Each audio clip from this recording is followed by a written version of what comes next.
Mr. Monk. Derek just wanted to stop in and say goodbye. They found a full-time replacement for the class. She's coming in tomorrow. Oh, I'm sorry to hear that, Mr. Monk. A good teacher merely explains, a great one inspires. I think you could have been a great teacher. Well, I'll still be here. Just won't be teaching. Oh, yes, your hypothetical murder investigation. How is that going? Pretty well, actually. Thanks for asking. We just got a big break. Her eyeglasses. Eyeglasses? Beth Landau always wore glasses. Seems she was blind without them. But they weren't near her body or on the roof. Where are they, you suppose? I don't know. No, we'll find them.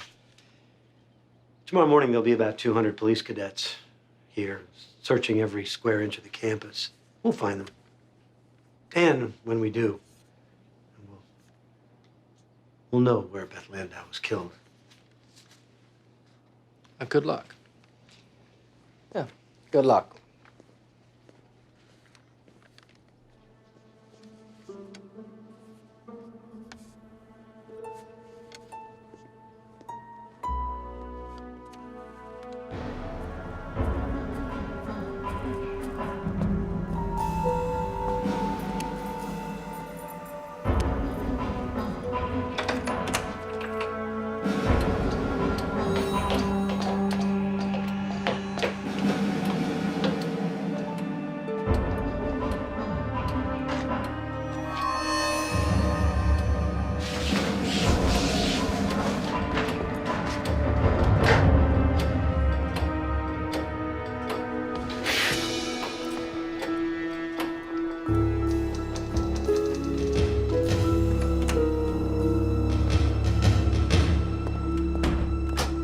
Working late, Mr. Philby. What's going on? Mr. Philby, you're under arrest for murder in the first degree. Special circumstances. Come on.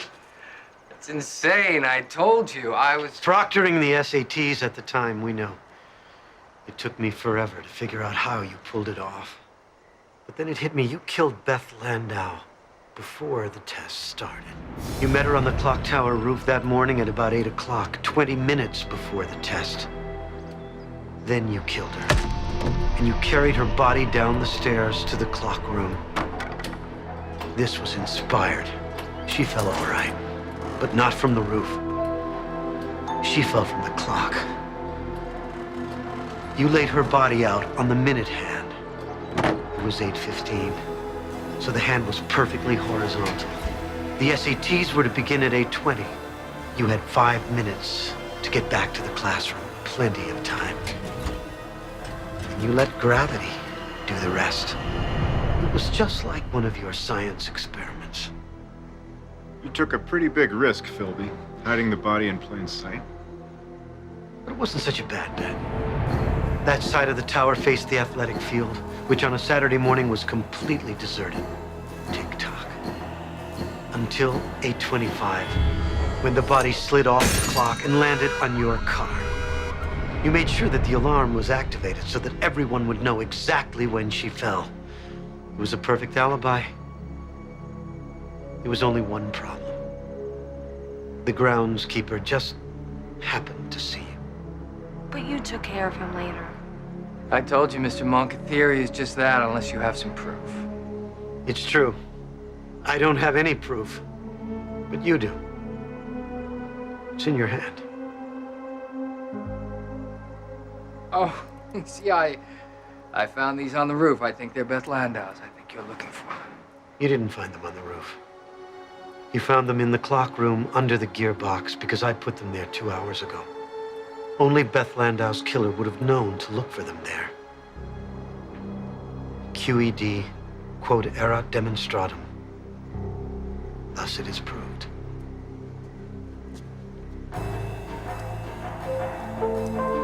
Get him out of here.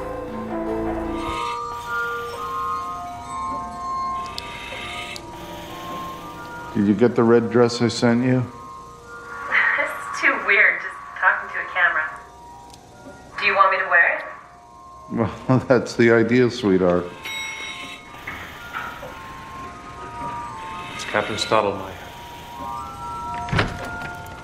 Hello, Mr. Biderbeck. Captain, I really wish you would have called. I'm a little busy at the moment. I'm here to arrest you for the murder of Judge Kate Lavinio. That's a warrant. Duly sworn. Sweetheart, I'm gonna have to call you back. Doctor, will you call Howard Klein and tell him we're suing the city for malicious prosecution again? I have hired a local construction company to take out this door. We're gonna get a crane in here and lower your fat ass down to the street. A crane? Oh, that's rich. But would you mind explaining to me how I'm supposed to have killed the bitch? I can't leave this room, remember?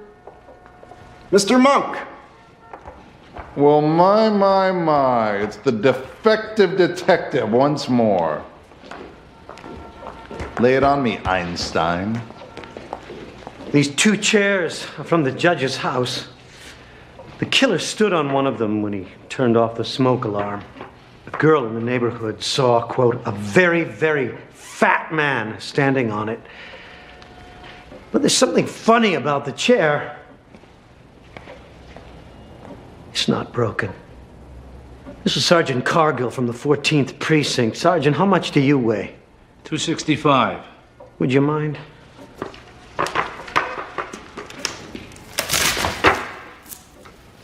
So how could a very, very fat man have stood on it? There's only one explanation. He was a fat man, but not a heavy man. Lieutenant!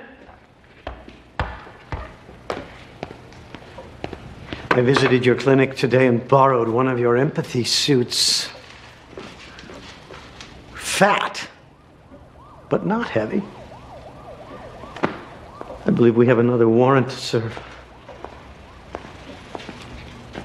You're joking. You were in it together. You killed her. The fat man planned it, but you did it. It was brilliant. You killed her, and then you left clues behind to make it look like Biderbeck did it. Why? Because he's the only person on Earth who couldn't possibly have done it. You wore enormous boots to leave big footprints. Breaking in was no problem. The housekeeper told you about the hide key. I admit I was confused until I figured out the sequence of events. First, you killed the judge. Then, you ransacked the house. Of course, you needed a witness. You put on one of your fat suits, set off the alarm, and then waited until you were sure somebody was watching. And finally, you called 911. And you're great with voices, Doctor. We've all heard you. It's right downstairs. Biderbeck even supplied you with videotapes of the judge so you could practice. This is insane. Why would I risk everything? Well, you really didn't have a choice, did you, Glenn? I knew Christiane wasn't your real name as soon as you said you were 37 years old. You told Sharona that you were named after Christian Barnard, but he wasn't famous until 1967, after you were born. I put the FBI on it. They were looking for you. Your real name is Glenn Q. Sindel. You killed a child 5 years ago. Accident. You were operating on her so doped up you couldn't see straight. Accident. Convicted of manslaughter and reckless endangerment, you were looking at 15 years minimum. You jumped bail before sentencing, and then you disappeared. Until now. And somehow, Biderbeck learned your secret, and from that moment on, he owned you. Didn't he? Listen, I just have to say, fantastic work, really. Both of you, kudos. And for the record, I am shocked that my personal physician is both a fugitive and a cold-blooded killer. Shocked. But you can't really tie me to the crime, can you? Well, now that really depends on Mr. Sindel. What do you say, Glenn? Would you like to talk to us? It will be my pleasure. I'm looking forward to testifying against you. Maybe once and for all I can redeem myself for everything I've done. All the pain I've caused. I detest you. Do you? With every fiber of my being. Biderbeck, you're an abomination. An odious, gluttonous, putrid freak of nature. Wow, it's been a long time since anyone's called me that. Listen, okay? By the time my lawyers are through with you, you're not gonna know which end is up. There's not a prison in the country that can hold me. There are very few shopping malls that can hold you. But nonetheless, we're gonna give it a try.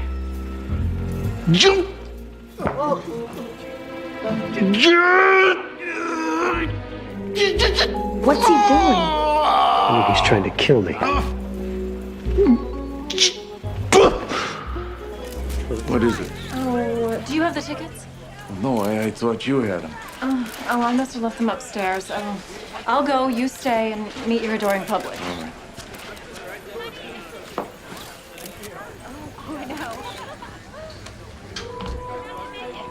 Cheryl, your scarf is caught. Cheryl!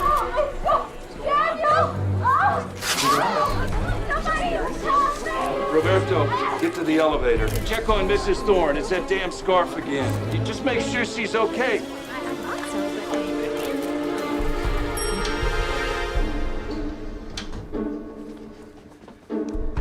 Mr. Thorne, you better come up. It's Mrs. Thorne. I think she's dead.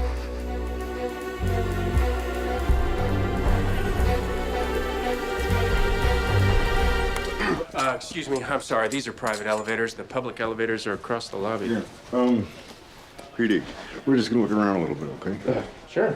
Hey, well, what's going on? Can I help? Were you on duty the night Mrs. Thorne was... Why, is this like an insurance thing? No, this is we ask you some questions and you answer with them. Okay, but you owe me one. Here's what happened. They got off the elevator. Cheryl, that's Mrs. Thorne, said, "Do you have the tickets?" Daniel, Mr. Thorne, checked his pockets. No. She got back on the elevator. Elevator doors closed, and her scarf got caught. You could hear her screaming from inside. "Help me, Daniel. Help me." Well, that's pretty much it. They found her upstairs. And she was definitely alone. Oh, yeah, I was standing right there. So, it was definitely her. Yeah, positive ID. What are you doing? Look, it's odd. Look at her thumbprint. It's at a weird angle. Why would she press it like that? I would have pressed it like that. Wouldn't you? Mm-hmm. Yeah, that is weird.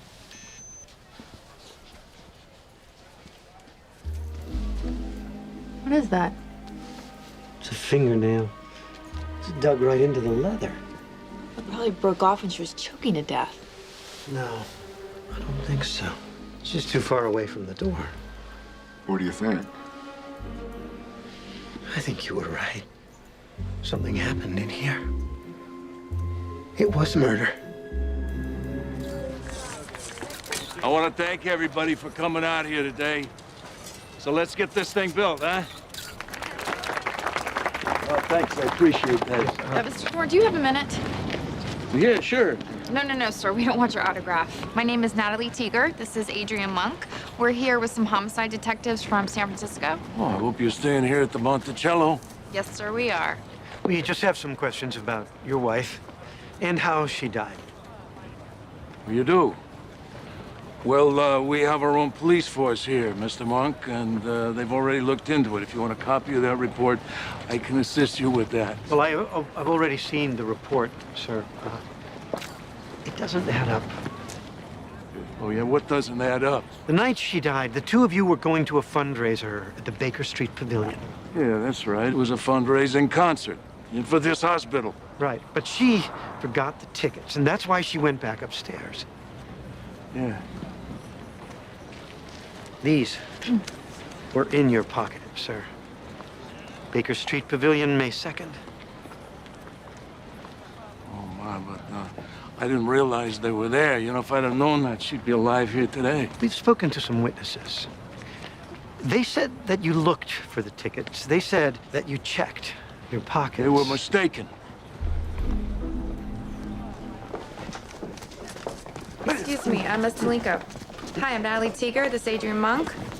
We were working with the police department, looking into the death of Cheryl Thorne. Why are you telling me? Because you're sleeping with her husband? Sweetie, it'll take us half a day to check your phone records. Okay, maybe that's true, but that's my business. Has nothing to do with his wife or what happened. Miss Talenko, we already checked.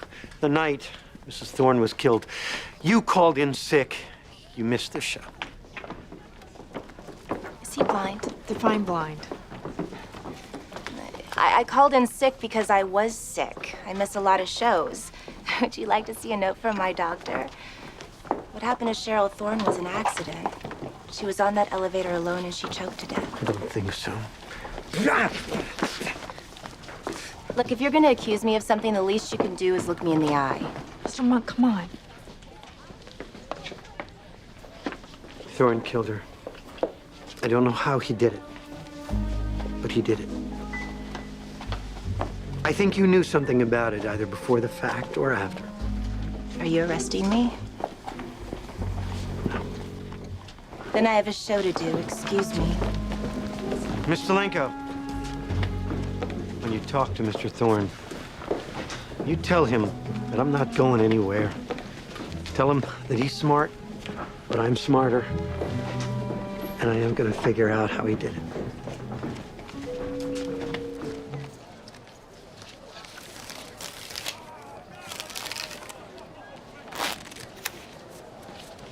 Bring it. If you're trying to cheat me, Mr. Monk, we'll catch you. I got friends hiding in the ceiling. Friends in the ceiling. That's right.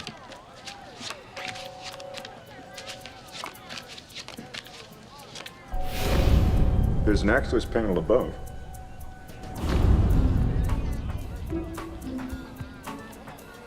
I know how you did it.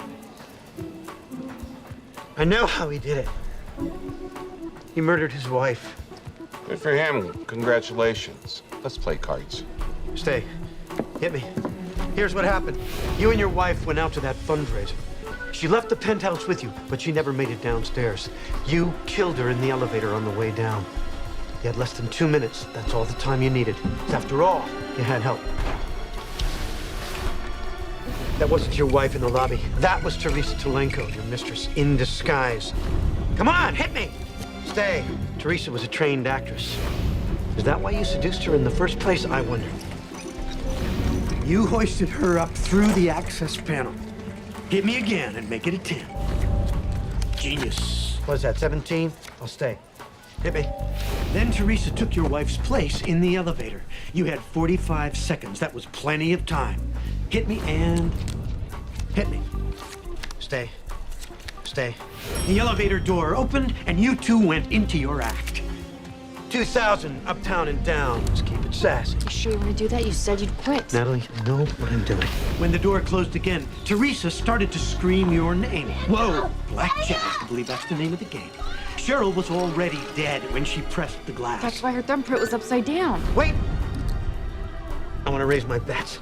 You said it yourself. You have friends hiding in the ceiling. It was a perfect plan. Everybody knew Cheryl was always catching her scarf on something. Nobody was surprised when it happened again.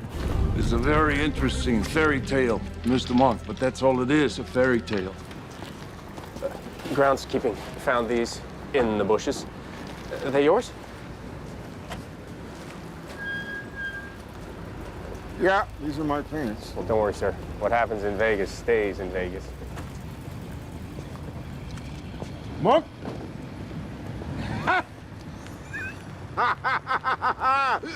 This is it! Remember I was saying that they didn't match? I was talking about the pictures. Look, look, look, look, look. See, that's her body, right? She's wearing hoop earrings. So, check this out. Moments before she gets on the elevator, Different earrings. different girl. We'll call Walliver. That's enough for a search warrant. How many people read this paper? 50,000. Nobody else caught it. It's jungle out there, disorder and confusion everywhere. No one seems to care. Well, I do. Hey, who